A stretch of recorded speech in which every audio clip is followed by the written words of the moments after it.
स्वागत है आपका मेरे इस चैनल पर। मैं हूँ सिया घोष। आज आप सुनने वाले हैं समाज। कलमधारी नीरज, कंठशिल्पी मैं यानी कि सिया घोष। कहानी पसंद आई हो तो सब्सक्राइब, लाइक, शेयर करना मत भूलिएगा और बेल आइकन दबा दीजिएगा सबसे पहले अपडेट पाने के लिए। तो शुरू करते हैं समाज। कामिनी रसोई समेटने में व्यस्त थी कि तभी मायन ने अंदर आते हुए कहा, बेटा चलो अभी तुम भी नाश्ता कर लो, बाकी सब मैं करती हूँ। कामिनी बोली, नहीं मम्मी जी, मैं करती हूँ ना। माया ने थोड़ी सख्ती बरतते हुए कहा, तुम चलो पहले नाश्ता कर लो। नाश्ता करने के बाद कामिनी माया की मदद करने के लिए रसोई में आई और माया फिर बोली, तुम ये सब छोड़ो और जाओ तैयार हो जाओ।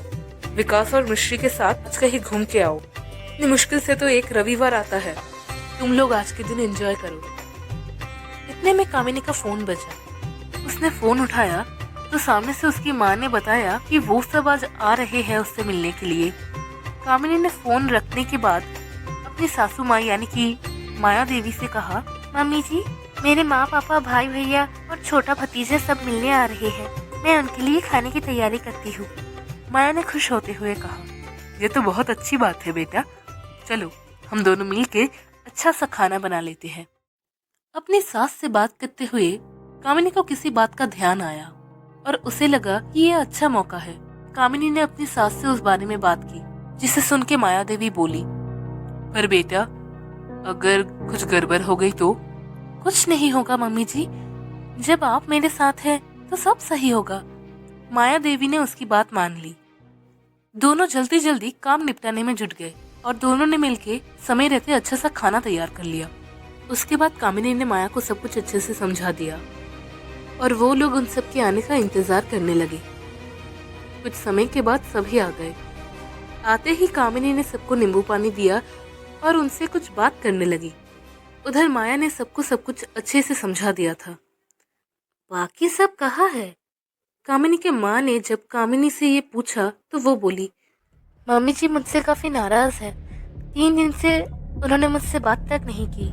विकास पापा और मिश्री भी गुस्सा है। उन्हें लगता है कि मैं उन सब का ध्यान नहीं रखती हूँ। मम्मी जी तो खूब नाराज है। उन्हें लगता है कि मैं अपने कर्तव्यों का अच्छे से पालन नहीं करती हूँ। माँ, मैं सुबह ऑफिस जाने से पहले सारा खाना बना के जाती हूँ। जितना संभव होता है उतना काम भी करती हूँ। विकास अपना और मिश्री का टिफिन, मम्मी और पापा जी का नाश्ता, यहाँ तक कि दोपहर के खाने की आधी अधूरी तैयारी भी खुद करके जाती हूँ। सुबह सुबह घर की सफाई रोज करती हूँ, पर फिर भी मम्मी जी नाराज है कि मैं उन सब का अच्छे से ख्याल नहीं रखती हूँ। उनका कहना है कि मैं ऑफिस में काम करके उनके ऊपर कोई एहसान नहीं कर रही हूँ। ये सब मेरा फर्ज है।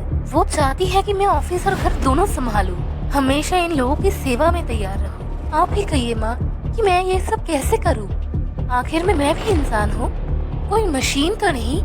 पर नहीं, मम्मी जी को तो मुझ पे कोई तरस ही नहीं आता कि ऐसा परिवार ढूंढा है आप लोगों ने मेरे लिए, जिन्होंने मेरे किए गए त्याग की कोई कदर तक नहीं की। कामिनी की सारी बातें सुनकर उसके माँ पापा भाई सबको गुस्सा और दुख दोनों ही आ रहा था। वो सारे एक ही सुर में बोले, हम तुम्हारे ससुराल वालों से बात करते हैं। हमने अपनी बेटी बिहाई है, उन्हें बेचा तो नहीं है। रहने दो आप सब, ऐसे ही बवाल हो जाएगा। पर वो सब नहीं माने और गुस्से से उबलते हुए दूसरे कमरे में सबके पास चले गए। वह सब लोग पहले से ही मुंह फुला के बैठे थे। सबने अनमने से एक दूसरे का अभिवादन किया। कामिनी की माँ ने ही बात शुरू की, बहन जी, ये सब जो आप लोग मेरी बेटी के साथ कर रहे हैं ये सही नहीं है। हमने आपको अपने जिगर का टुकड़ा सौंपा है, जिसे कि हमने पढ़ा लिखा के इस काबिल बनाया है कि वो अपने पैरों पे खड़ी हो सके। कितनी मेहनत करती है दिन रात। आपकी बेटी की जिम्मेदारी का बोझ बांटने के लिए भी कितनी मदद करती है और फिर घर का काम भी सारा खुद करती है। फिर भी आप सब उससे खुश नहीं है। माया ने गुस्से से कामिनी की ओर देखा और कहा, तुमने और क्या क्या बताया है अपनी माँ बाबा को? परिवार के कान भर दिए हमारे खिलाफ। मत भूलो कि तुम्हें हमारे साथ ही रहना है। कामिनी का पति विकास गुस्से से बोल उठा, वैसे भी ये सब हमारा घरेलू मैटर है, आप इन सब में ना ही बोले तो अच्छा होगा। कामिनी के पिताजी गुस्से में बोले, लेकिन ये सब गलत है। आप हमारी बेटी के साथ ज्यादती कर रहे हैं। हम भी रिश्तेदारों को बुला के ये सब उनको बताएंगे। आप हमें कमजोर ना समझे। हमने अपनी बेटी की शादी विकास के साथ करवाई है, आप सबके हाथों बेचा नहीं है। पर पापा जी, आपको इतना गुस्सा क्यों आ रहा है? हम तो बिल्कुल वैसे ही कर रहे हैं जैसे आप सब जया भाभी के साथ करते हैं। जो बात आप सबके लिए सही है वो हम सबके लिए गलत कैसे हो सकती है? इतना सुनते ही कामिनी के माता पिता और उसके भाई सिर झुका के एक तरफ चुपचाप बैठ गए। अब कामिनी बोली, माँ, जब ये सब आप भाभी के साथ करते हैं तब आपको ये सब कुछ सही लगता है, और जब यही सब आपके बेटी के साथ ससुराल में हो, आंखें भीग रही हैं आप लोगों की, गुस्सा आ रहा है आप लोगों को। बहन जी, वैसे तो ये आप लोगों का घरेलू मामला है, पर फिर भी कहूंगी, बहू भी तो हमारी बेटी जैसी ही होती है। जो चिंता हम हमारी बच्ची के लिए करते हैं, क्या वो बहू के लिए नहीं कर सकते? कामिनी और विकास दोनों काम करते हैं। कामिनी जो भी काम करती है वो हम सबके लिए ही तो करती है। जब मैं घर संभाल सकती हूँ तो क्यों ना करूँ? जब विकास और नेहा दोनों भाई बहन शादी से पहले काम करते थे तब भी तो मैं ही घर संभालती थी। अब कामिनी के लिए क्यों नहीं? वो भी तो घर की सदस्य है, एक इंसान है। काम करके वो भी थक जाती है जितना कि विकास थक जाता है। माँ, मम्मी जी मेरा बहुत ख्याल रखती है और प्यार भी मुझसे खूब करती है। ये जो सब आपके सामने किया वो सिर्फ एक नाटक था कि आप लोग समझ सके कि आप जो जया भाभी के साथ करते हैं वो सही नहीं है। मैंने कितनी बार आप लोगों को समझाने की कोशिश की, पर आप सब सुनने के लिए तैयार ही नहीं है। इसलिए हम सब ने मिलके ये सारा ड्रामा किया।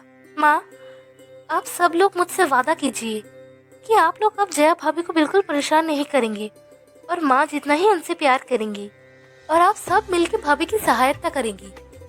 उसके माँ पापा कुछ बोल नहीं पाए, बस सर झुका के गर्दन हाँ की तरफ हिलाते रहे।